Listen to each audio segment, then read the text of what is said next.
Las opiniones vertidas en este podcast son de exclusiva responsabilidad de quienes las emiten y no representan necesariamente el pensamiento del canal. Bienvenidas, bienvenidos a un episodio más de su podcast favorito, Agenda de Todas, escucha, cuestiona, acciona. El día de hoy estamos en el marco del Día de las Maestras y de los Maestros y me honra mucho presentarles a nuestra invitada del día de hoy, pero antes pues les voy a platicar un poquito de qué se va a tratar el tema del día de hoy. A este capítulo lo titulamos Historias de Mujeres y Maestras, la importancia de la educación en la construcción de una sociedad más justa, y nos acompaña la maestra Araceli González Vallejo. ¿Cómo estás? Muchas gracias por acompañarnos. Hola Vero, buenas tardes. Para mí es un honor estar aquí con ustedes y pues estoy fascinada. Muchas gracias. Les voy a platicar un poquito sobre el currículum de la maestra Araceli, que aparte ahorita estábamos platicando un poquito fuera de cámaras. Me conoce desde que nos conocemos desde hace muchos años, me conoce desde que nací y pues aparte tiene una gran trayectoria en el ámbito de la educación. Es docente investigadora, es licenciada en educación física. También es maestra en docencia transdisciplinaria en educación básica y es candidata a doctora en formación de formadores, y justamente pues vamos a hablar un poquito acerca de las historias, de las experiencias, de lo que es la educación y de lo que es sobre todo la educación relacionada con el campo en el que a ella se dedicó por 26 años, que es la educación física. Y pues vamos a comenzar haciendo unas preguntitas para que nos comparta un poco acerca de esto. La primera que tenemos, que es pues para tener un poquito más de contexto, nos gustaría saber por qué elegiste la docencia como vocación de vida y por qué el área de educación física. Bueno, yo creo que en el ámbito donde te desenvuelves es lo que también permea un poquito, ¿no? Para que tomes esa decisión. Yo viví mucho tiempo en la Normal de Tiripetío porque ahí vivíamos, ahí trabajaba mi mamá. Entonces, pues era tiempo de no televisión, no había nada por el estilo. Y en las tardes yo me iba a escondidas a ver cómo les enseñaban danza a los muchachos. Entonces, me gustó aprender, pero a la vez en la primaria, como sabían que tenía facilidad para eso, cuando estaba en quinto y sexto, las maestras me decían que les ayudara a montar sus bailes. Entonces, te das cuenta de que te gusta enseñar. Y ya posteriormente, cuando terminé la preparatoria, siempre tuve esa parte de decir, yo quiero ser docente. De hecho, yo estaba encaminada a preescolar, pero mi hermano me decía, no, te van a mandar muy lejos en preescolar, elige otra. Y una persona me dijo, bueno, ¿por qué no entras a educación física? Dije, pero es que yo no soy deportista. Hay un error, dijo, no es necesario que seas deportista para entrar a educación física. La educación física es enseñar cómo debes de jugar o cómo debes de mantener tu cuerpo, más no que seas un gran atleta. Entonces, pues esa parte me fue ayudando a darme cuenta que quería ser docente. Aparte, mi papá fue docente, mi hermano es docente, mis primos son docentes, o sea, tengo una familia enorme de docentes. Y en este mundo de la educación física, en esta disciplina que me platicas que pues hay ciertos estereotipos o hay ciertas ideas erróneas acerca de esto, por ejemplo, que tienes que ser a fuerzas deportista para poder impartirla, o otra idea errónea que se nos ha impuesto históricamente es que los deportes o ciertos deportes, la mayoría, y la educación física han estado relacionados con el género masculino. ¿Cómo pueden las y los docentes que imparten algún deporte o imparten esta disciplina abonar o ayudar a la equidad de género con sus alumnas y con sus alumnos? Pues mira, históricamente los maestros venían de una escuela militar, entonces por eso se dio que tenían que ser solamente varones los que impartieran las clases. O a los atletas que tenían algún premio, les decían, bueno, ya fuiste un gran atleta, como premio vas a ser maestro de educación física. Entonces ha ido evolucionando esta parte, ya hay ahora carreras de cultura física, de educación física y de entrenadores deportivos. Yo pienso que nosotros mismos somos los que debemos de abonar a que todo puede ser pues igual, las oportunidades pueden ser igual para hombres y para mujeres en los deportes. Obviamente hay deportes para mujeres y deportes para hombres, pero no porque se tipifique o se quiera hacer menos a la mujer, sino por las características del deporte. Que hemos visto, por ejemplo, que cuando son pesas, han entrado mujeres y han sido muy buenas. De hecho, han tenido muy buenos resultados, a lo mejor hasta mejor que hombres. Pero yo creo que todo depende de que nosotros veamos esta dinámica del crecimiento y movimiento de la vida y vayamos haciendo conciencia de eso. Sí, incluso el otro día estaba leyendo un estudio sociológico y antropológico que hablaba acerca de la ocupación de los espacios de las niñas y los niños en las escuelas, específicamente en las canchas de las escuelas. Y es algo que yo nunca me había puesto a pensar, pero tiene mucha razón. En realidad, las canchas ocupan el 80% de los patios escolares, pero las canchas, bueno, a mí por lo menos como en mi experiencia todavía me acuerdo que las canchas eran de los niños siempre, o sea, por ejemplo, a la hora de receso, a la hora de educación física, sí era más equilibrado porque pues el maestro o la maestra daban como la orden de que teníamos que compartirlo, pero en los tiempos libres automáticamente es cultural y es social que los niños son los que acaparan las canchas y las niñas nos quedamos como en las orillitas. Entonces esto se transforma y esto se va a la ocupación de los espacios en la sociedad, y creo que desde estas trincheras pues podemos hacer mucho para que desde niños y desde niñas podamos comenzar a reaprender que los espacios podemos ocuparlos todas y todos. Y a esto va mi siguiente pregunta, que pues como ya les platiqué, además de todo el currículum, pues eres docente investigadora, y en una de tus investigaciones hablas sobre la violencia de género en los centros educativos públicos y privados del nivel básico en Michoacán.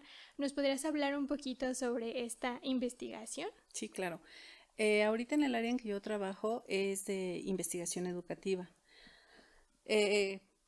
Prácticamente nosotros vamos a los planteles dependiendo de algo que nos demos cuenta que está ocurriendo. Y en este caso estábamos viendo que sigue siendo muy frecuente la violencia y esa parte de, pues todavía que traemos arrastrando de la equidad de género. Es algo, como tú lo dijiste en un ámbito, pero es en todos cultural. Que se fue practicando y como que se hizo una regla, pues por la costumbre, tal vez. Entonces nos dimos a la tarea de hacer un protocolo acerca de eso, ir a algunas escuelas primarias y secundarias sobre todo. Cabe mencionar que hemos tocado no solamente Morelia, sino algunas otras del estado. Hablamos con maestros y con alumnos. Sí se nota, sí hay presencia de esa violencia de género entre alumnos, entre maestros y alumnos y entre maestros. El problema que tenemos es que no se denuncian. Hay protocolos que la Secretaría de Educación o Gobierno Federal o del Estado han implementado para que cuando se detecte eso haya acciones, pero volvemos a lo mismo, no se dicen. No se dicen. A lo mejor también eso es parte de lo que traemos de nuestras casas. En nuestra casa tal vez ya lo vemos normal que el papá trate así a la mamá o a los hijos. Entonces, si lo vemos en la escuela, decimos, pues es en mi casa, está igual, ha de ser igual, no pasa nada. Lo normalizamos. Exactamente. Y lo poco que se ha podido rescatar, pues sí se ha intervenido. El protocolo obviamente está a la dirección, y dependiendo del daño que a veces pueda haber, pues se atiende psicológicamente o si es necesario, pues se pasan a instancias ya jurídicas. Me dio curiosidad que encontramos una denuncia de una maestra que decía que estaba siendo acosada por el director de una primaria que estaba al lado de su escuela. Aquí el problema fue que sí denunció, y no hicieron nada. Entonces, posiblemente una es que normalicemos la situación y otra que denuncias y no se hace nada. Entonces, por eso se quedan calladas. Sigue siendo muy notorio, sí sigue siendo muy notorio esa, ¿qué se le puede llamar? Ya no es tanta equidad, ¿verdad? De género la que existe. Y seguimos marcando tales puestos son para hombres, tales puestos son para mujeres, o tales actividades para hombres o para mujeres.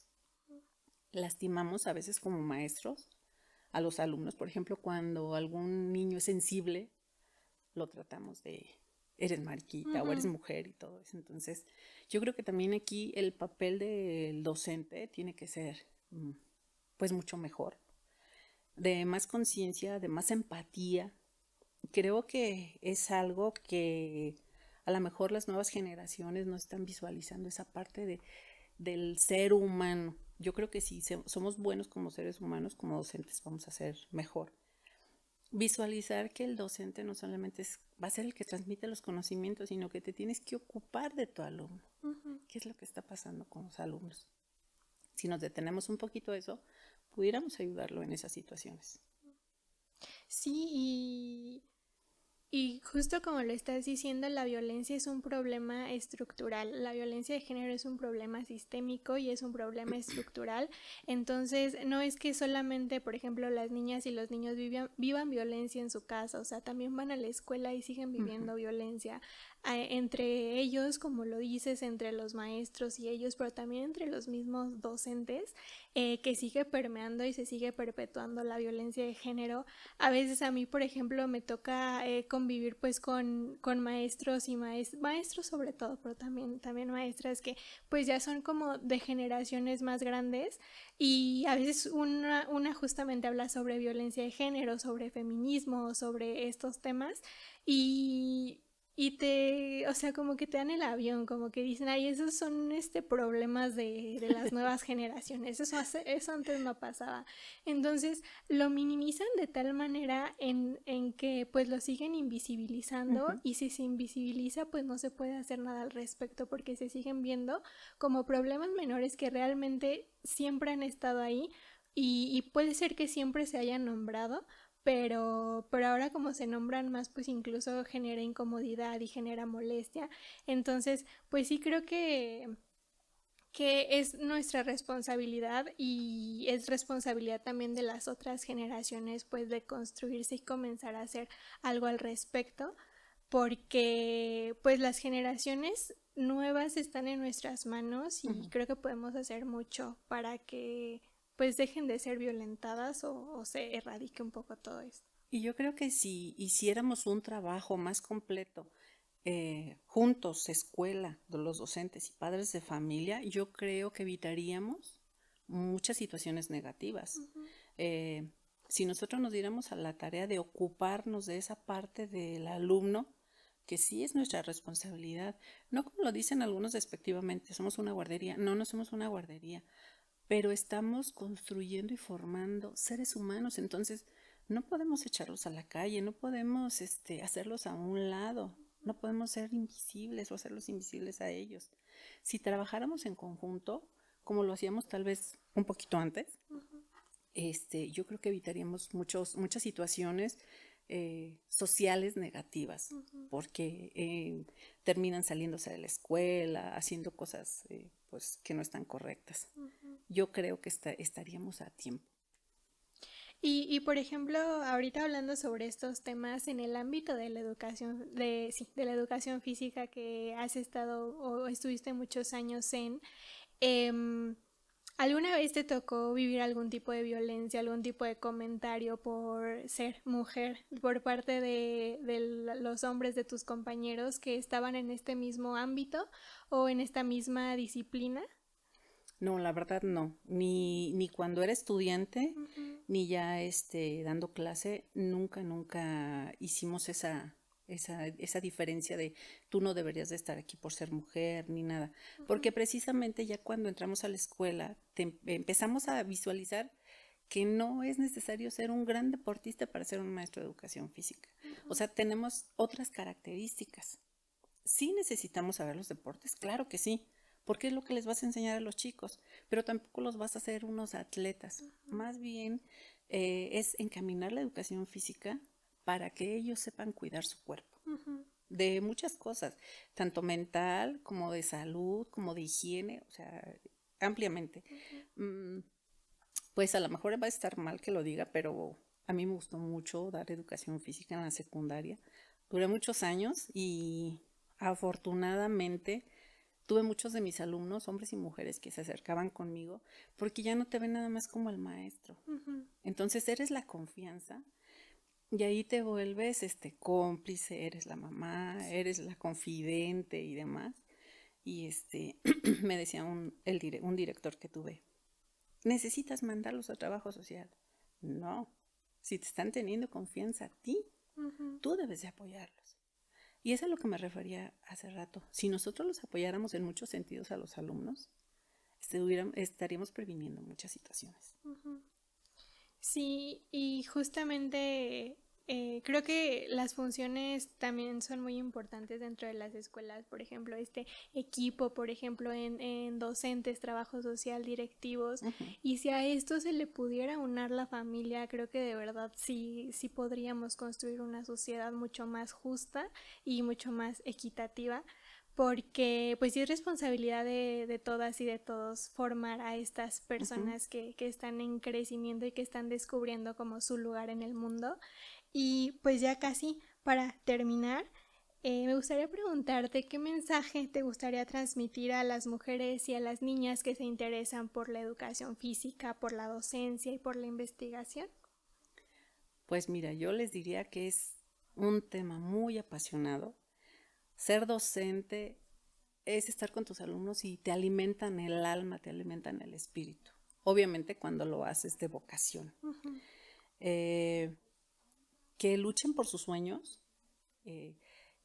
En cuestión de la investigación, la mayoría de las personas no les gusta hacer la investigación, pero volvemos a el maestro. Tenemos el problema que el maestro nos atiborra de teoría, teoría, teoría, y odias la investigación, odias hacer tu tesis, de hecho.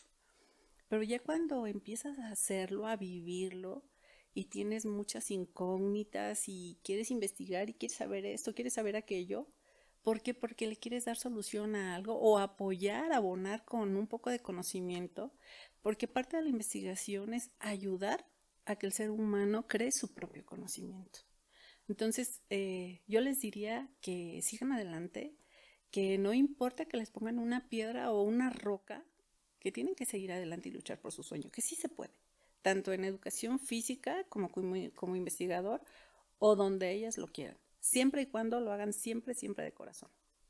Y me encanta que toquemos el ámbito de la academia y de la investigación porque justamente creo que a muchas nos ha tocado que desde la secundaria prepa, todos los ámbitos y los niveles educativos, nos toca que siempre nos ponen a leer autores. Siempre, siempre son hombres y acaso el 98% son hombres y de repente ahí sale alguna autora mujer. Entonces me encanta que también toquemos el tema de la investigación, que si nos apasiona investigar lo hagamos y sobre todo que si somos maestras o estamos en el ámbito de la educación también podemos abonar desde nuestras trincheras a poner a nuestras alumnas y alumnos a leer autoras que también han aportado de verdad cosas demasiado significativas en la historia de la humanidad y en la historia de cualquier ciencia y de cualquier disciplina, pero como en muchos otros ámbitos han sido invisibilizadas. Entonces creo que sí podemos cambiar alguna cuestión o abonar a la equidad o la igualdad de género, pues leyendo un poco más autoras, investigando también nosotras sobre más autoras y pues preguntándonos dónde están las mujeres en la academia y sobre todo pues aperturando espacios para más mujeres, ¿no? Fíjate que, con esta facilidad ahorita que tenemos de tantas plataformas, tú como una persona que quiere investigar, que quiere conocer, de hecho lo puedes hacer y cuando tengas ya tu producto, ¿qué puedes hacer? Puedes hacer un video, lo subes, lo compartes, ya sea con tu persona o con figuras o nada más con tu voz. Entonces, esa es la parte que nosotros queremos formar que ellos mismos descubran, creen su propio conocimiento y lo compartan, porque de nada va a servir que lo creas y ahí lo dejes. Hay que compartirlo. O sea, no hay que tener miedo a equivocarnos, porque si no, nunca nos vamos a dar cuenta que sí estábamos en lo correcto. Y hay que producir y producir, porque un conocimiento obviamente viene respaldado con otro que ya existe, pero tú eres quien le va a dar forma, de acuerdo a tu entorno y a tus necesidades. Sí, y con las nuevas tecnologías de la información y de la comunicación, creo que hay muchas oportunidades que tenemos en la mano y me parece una gran manera de democratizar el conocimiento, porque pues antes solo era para los académicos, solo era para personas que de verdad tenían acceso a cierto nivel de conocimiento, a cierto nivel de estudios, y ahorita creo que esta es una gran oportunidad para que se democratice todo esto. Obviamente tiene sus pros y sus contras, sí, pero creo que es una gran manera de investigar y de nosotros también comenzar a ser investigadores que todos lo somos en el fondo, sí, solamente hay que aprender, como tú dices, externarlo y hay que practicarlo para que podamos hacerlo mejor. Claro que sí, y si a alguien le interesa aprender a investigar, nosotros estamos en la disposición de ayudar. Sí, pues muchas gracias. No sé si tengas algún comentario final para despedir el capítulo del día de hoy. Pues agradecerte a ti, que de verdad, como tú lo dijiste al principio, nos conocemos desde antes de que nacieras. Es un placer para mí estar aquí y compartir un poquito de lo que yo puedo darles y puedo apoyar. No, pues muchas gracias, es un honor para mí también que estés aquí, muchas gracias por compartirnos tus conocimientos, tu experiencia, y pues aquí daríamos por finalizado el capítulo del día de hoy, agradeciendo como siempre al Sistema Michoacano de Radio y Televisión por el espacio y invitándoles a que no se pierdan este y otros capítulos más. Recuerden que esto es Agenda de Todas, escucha, cuestiona, acciona. Hasta la próxima.